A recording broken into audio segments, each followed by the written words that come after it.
Hello, ഞാൻ റിജോസ് എന്ന YouTube ചാനലിലേക്ക് എല്ലാവർക്കും സ്വാഗതം. അപ്പോൾ നമ്മൾ പറഞ്ഞുകൊണ്ടിരിക്കുന്നത് ദ പേഴ്സൺ സീസ് മാനുവൽ 2024 എന്ന ഈ ബുക്കിനെ കുറിച്ചുള്ള വീഡിയോസ്.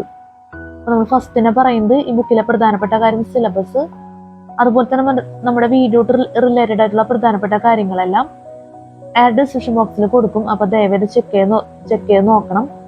ഇപ്പൊ നമ്മൾ ക്ലാസ് എടുത്തുകൊണ്ടിരിക്കുന്നത് CCT പേപ്പർ 1 ജനറൽ സ്റ്റഡീസിൽ ചാപ്റ്റർ 2 കെമിസ്ട്രി, ജനറൽ സയൻസിൽ കെമിസ്ട്രി. ഈ വീഡിയോയിൽ നമ്മൾ പറയാൻ പോകുന്നത് voltaic cell a chemical battery. Voltaic cell a chemical battery. Voltaic cell a chemical battery.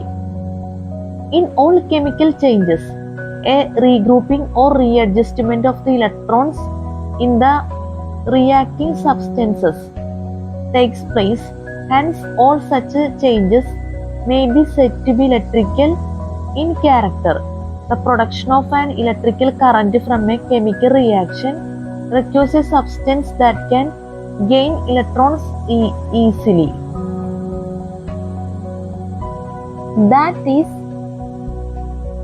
a reducible substance and a substance that can lose electrons easily. That is an oxidizable substance.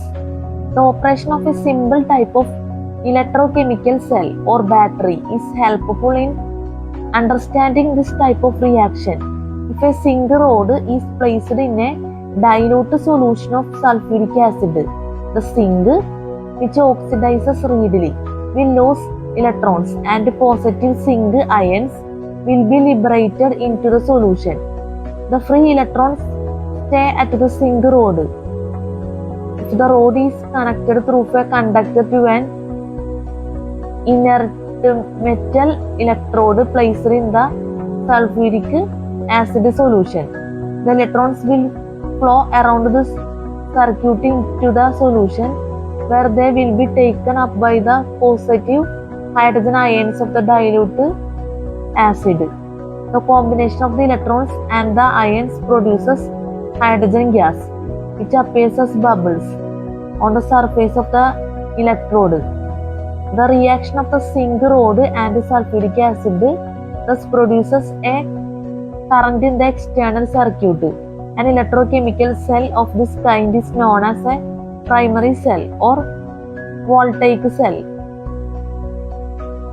In the storage battery or accumulator, commonly known as a secondary cell, electrical energy is fed to the cell from an outside source and stored within the form of chemical energy. The chemical reaction of a secondary cell is reversible, proceeding in one direction when the cell is being charged, and in the opposite direction when it is discharging. Because the reaction is of this type, a secondary cell can be discharged again and again. In your figure figure 2.21, voltaic cell a chemical battery. Figure 2.21, voltaic cell a chemical battery. Zinc strip, copper strip, salt bridge KCl. Electron flow zinc strip anode, salt bridge copper cathode. Just നമ്മളൊന്ന് touch ചെയ്ത് കാണിക്കണം പേന വെച്ച്. Figure 2.21, voltaic cell a chemical battery. Zn2+, Cu2+, zinc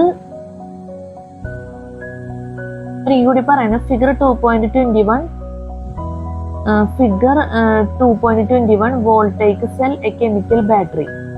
figure 2.21 voltaic cell a chemical battery.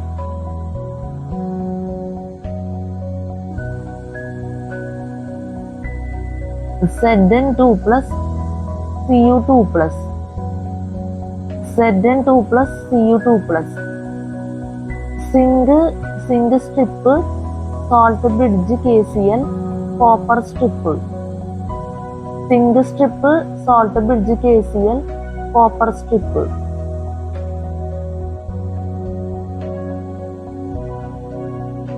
Zn2 plus Cu2 plus. Zinc strip salt bridge KCl copper strip. Zn2 plus Cu2 plus zinc strip salt bridge KCl copper strip. Electron flow E zinc strip anode salt bridge Cl K. E negative copper strip cathode Zn2 plus Cu2 plus.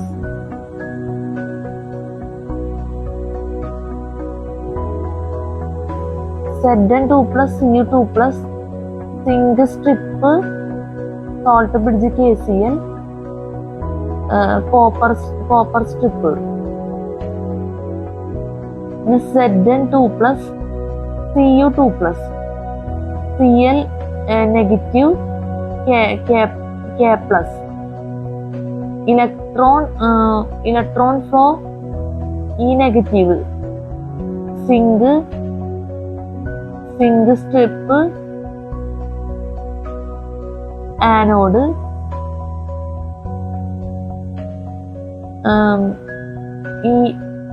E negative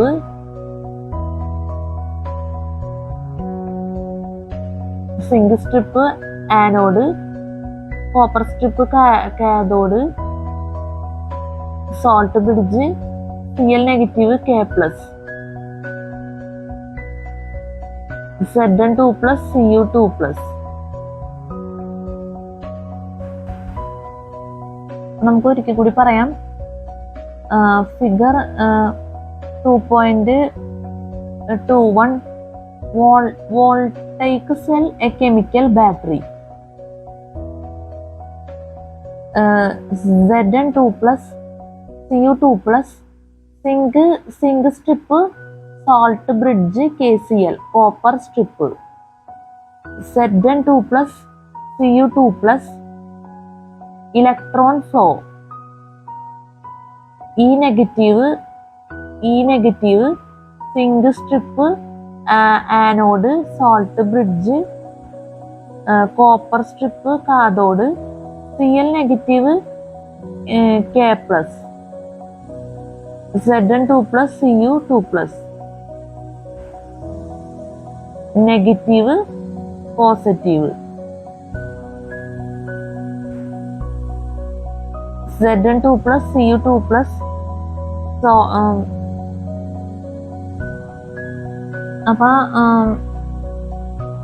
figure 2.21 voltaic cell a chemical battery.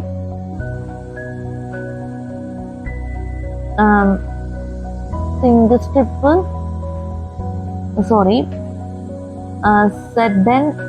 Zn2 plus Cu2 plus zinc strip copper strip salt bridge KCl. Zn2 plus Cu2 plus salt bridge Cl negative K plus negative positive. E negative zinc strip anode copper strip cathode. Electron flow Zn2 plus Cu2 plus Cl negative K positive salt bridge negative positive zinc strip anode copper strip cathode. E negative electron flow. ഇത്രയാണ് അതിൽ നമുക്ക് പറയാനുള്ളത്. ഈ figure just ഒന്ന് ഓർത്ത് വെക്കുക. നമ്മളെ video just ഒന്ന് കാണിക്കുന്നു. Figure 2.21 voltaic cell a chemical battery.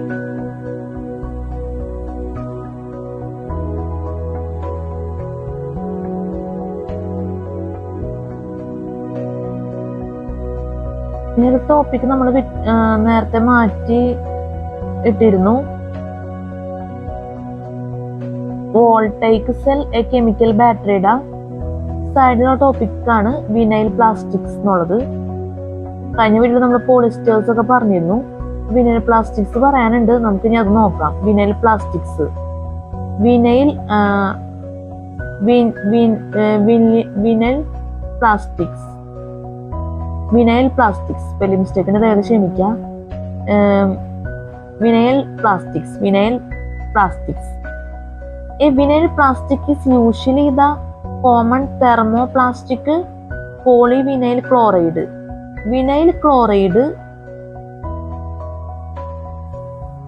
is produced by reacting ethylene with hydrochloric acid. The resulting ethylene dichloride is then heated and cracked to produce vinyl chloride, a non-combustible material. Vinyl chloride was declared a carcinogen in 1974 when many developed nations banned its use as a propellant in aerosols and limited its concentrations in workplace air to 1 part in 1 billion. Polymerization of vinyl chloride produces PVC, which is not considered dangerous. PVC is a rigid plastic but is soft and flexible. If compounded with plasticizing materials, it is formulated with heat and UV stabilizers, antioxidants, pigments and plasticizers for impact resistance. PVC softens at temperatures above 70 degrees Celsius and towards 150 degrees Celsius. It degrades, producing hydrogen chloride if completely destroyed by heat. It produces hydrogen chloride, carbon dioxide and carbon monoxide. PVC softness at temperatures above 70 degrees Celsius. PVC softness at temperatures above 70 degrees Celsius and towards 150 degrees Celsius. It degrades, producing hydrogen chloride if completely destroyed by heat. It produces hydrogen chloride, carbon dioxide and carbon monoxide. Vinyl plastics ആണ് നമ്മൾ പറഞ്ഞത്. ഇനി അടുത്തത് നമുക്ക് പറയാനുള്ളത് rocket propellants. Rocket propellants നമുക്ക് പിന്നെ പറയാം. എന്താ വെച്ചാല് അത്യാവശ്യം വലിയ ടോപ്പിക്കാണത്, അതുകൊണ്ട് നമുക്കത് പിന്നെ പറയുന്നതായിരിക്കും കുറെ കൂടി സൗകര്യം. നമുക്കിപ്പോ ഇലക്ട്രോപ്ലേറ്റിംഗ് പറയാം. Electroplating is an electrochemical process for depositing in thin layer of metal on usually a metallic base. Objects are electroplated to prevent corrosion, to obtain a hard surface or attractive finish, to purify metals as in the refining of copper, to separate metals for quantitative analysis, or as in electrotyping, to reproduce a form from a mold. Cadmium, chromium, copper, gold, nickel, silver and tin are the metals most often used in plating. Typical products of electroplating are silver plated tableware, chromium plated automobile accessories and tin plated food containers. In the process of electroplating, the object to be coated is placed in a solution called a bath of a salt of the coating metal and is connected to the negative terminal of an external source of electricity. Another conductor, often composed of the coating metal, is connected to the positive terminal of the electric source. A steady direct current of low voltage, usually from 1 to 6 V, is required for the process. When the current is passed through the solution, atoms of the platinum metal deposit out of the solution on the cathode, the negative electrode. These atoms are replaced in the bath by atoms from the anode, positive electrode, if it is composed of the same metal, as in the case of copper and silver. Otherwise, they are replaced by periodic additions of the salt to the bath, as in the case gold and chromium. In either case, equilibrium between the metal coming out of solution and the metal entering it is maintained until the object is plated. Non-conducting materials may be plated by first covering them with a conducting material such as graphite, wax or plastic patterns for electrotype and recording disc matrices are coated in this manner. And chromium.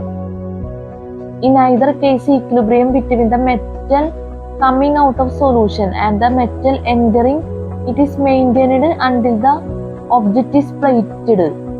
Non-conducting materials may be plated by first covering them with a conducting material such as graphite, wax or plastic patterns for electrotype and recording disc matrices are coated in this manner.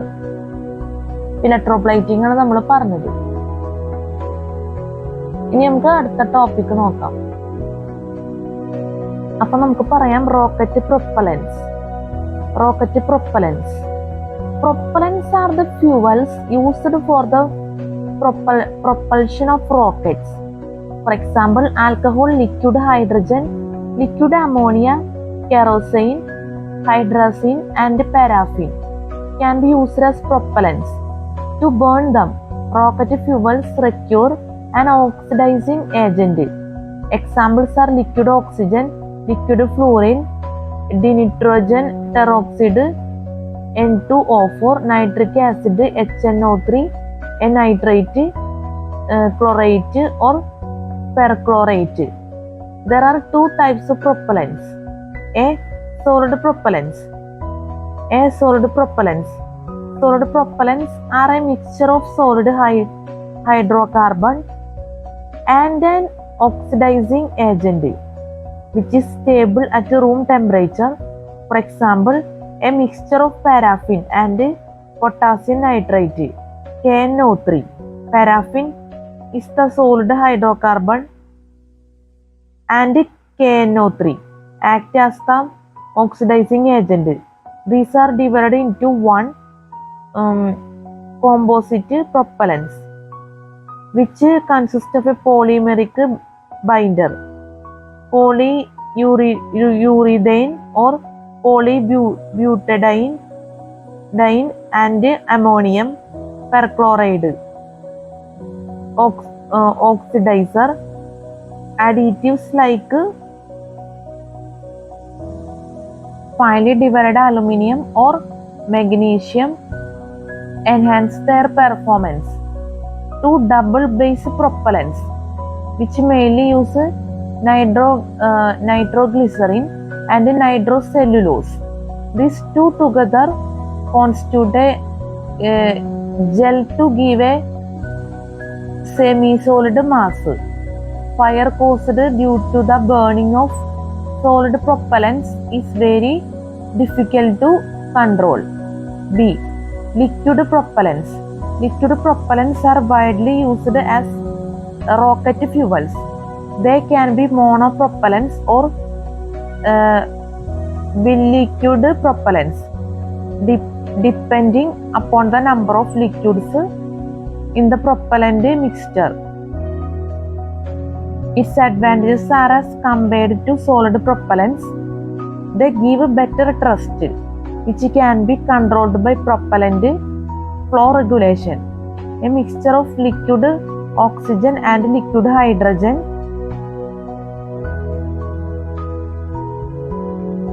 is one of the most important liquid propellants. Oxygen burns liquid hydrogen to produce heat energy.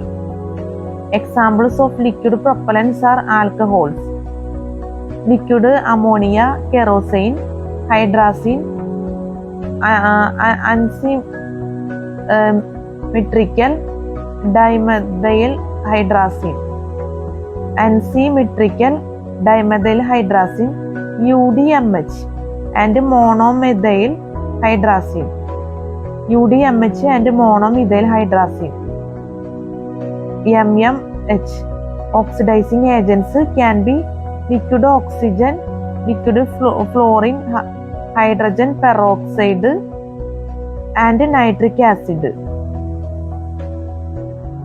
Examples of liquid propellants are alcohols, liquid ammonia, kerosene, hydrazine, unsymmetrical dimethyl hydrazine, UDMH, and monomethyl hydrazine, MMH.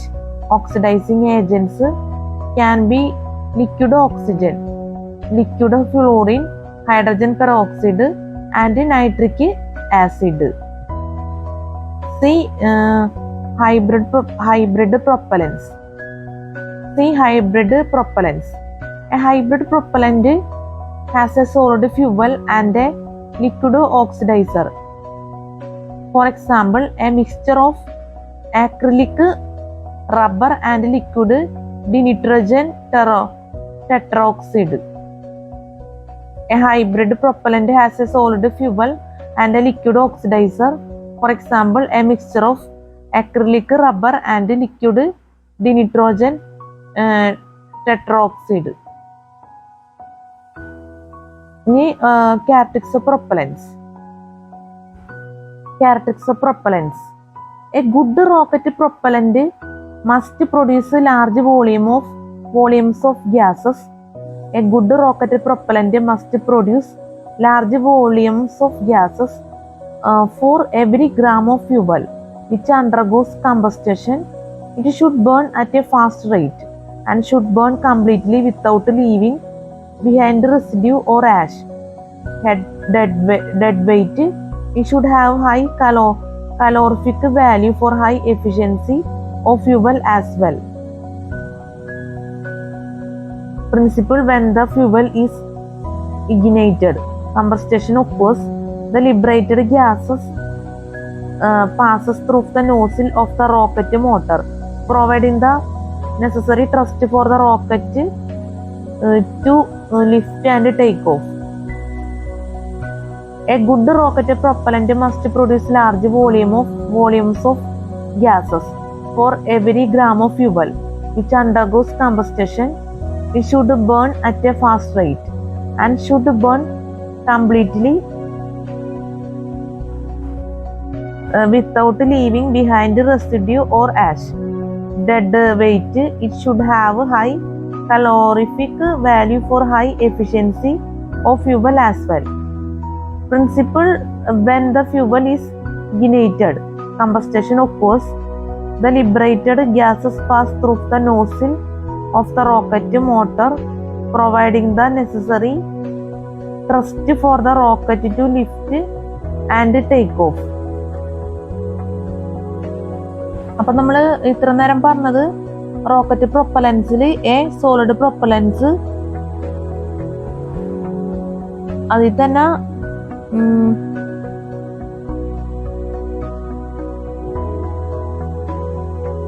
Composite propellants, പിന്നെ double base propellants, liquid propellants,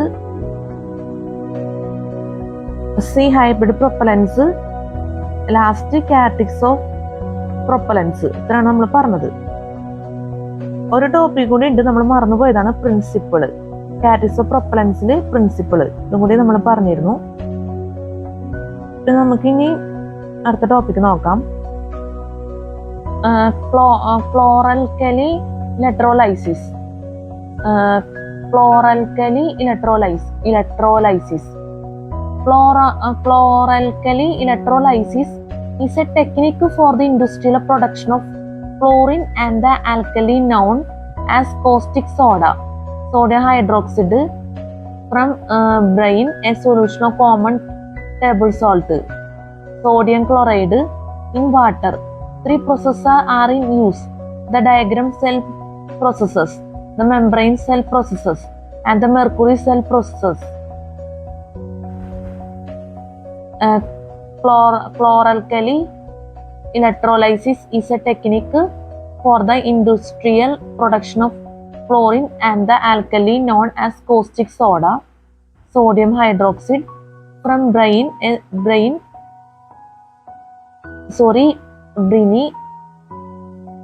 a solution of common table salt, sodium chloride in water. Three processes are in use: the diaphragm cell process, the membrane cell process, and the mercury cell process. Chloralkali electrolysis is a technique for the industrial production of chlorine and the alkali known as caustic soda, sodium hydroxide from brine, a solution of common table salt, sodium chloride in water. Three processes are in use: the diaphragm cell processes, the membrane cell processes, and the mercury cell processes. Chloralkali electrolysis ആണ് നമ്മൾ പറഞ്ഞത്. Spelling mistake വന്നിട്ടുണ്ട്, ദയവായി ക്ഷമിക്കുക, പ്രത്യേകം പറയാണ്. അതേതാന്നുള്ളത് നിങ്ങൾക്ക് മനസ്സിലായിട്ടുണ്ടാവുമല്ലോ. ചിലതൊക്കെ നമ്മൾ ഇത്തിരി പ്രാധാന്യം എടുത്ത് പറഞ്ഞാൽ ശരിയാവില്ല, അതുകൊണ്ടാണ് റിപ്പീറ്റ് ചെയ്ത് പറയുന്നത്. ചിലത് നിസ്സാര വേർഡ്സ് പോലും എന്താ പറയാ തെറ്റ് വരുന്ന ഒരു അവസ്ഥയുണ്ട് നമ്മുടെ ഭാഗത്തുനിന്ന്. അപ്പൊ അതൊക്കെ ഒന്ന് സ്പെല്ലിംഗ് ഒക്കെ ഒന്ന് ദയവായി ശ്രദ്ധിക്കാം.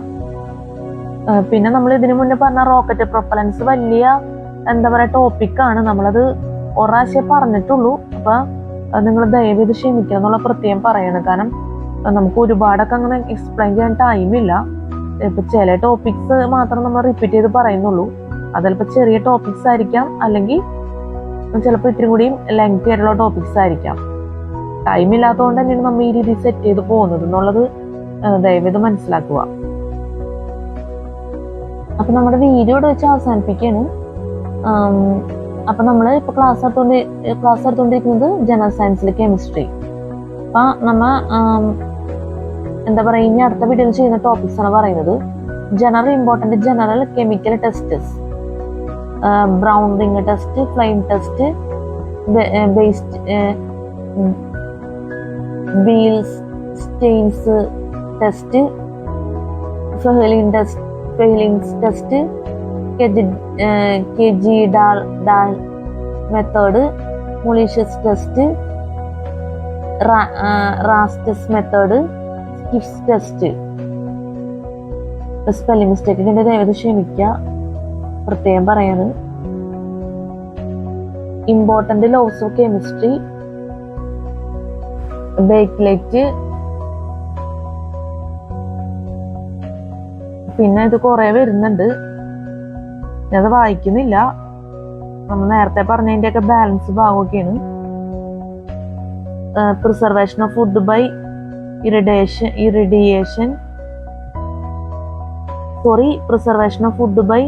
Irradiation, power, metallurgy, important chemical processes.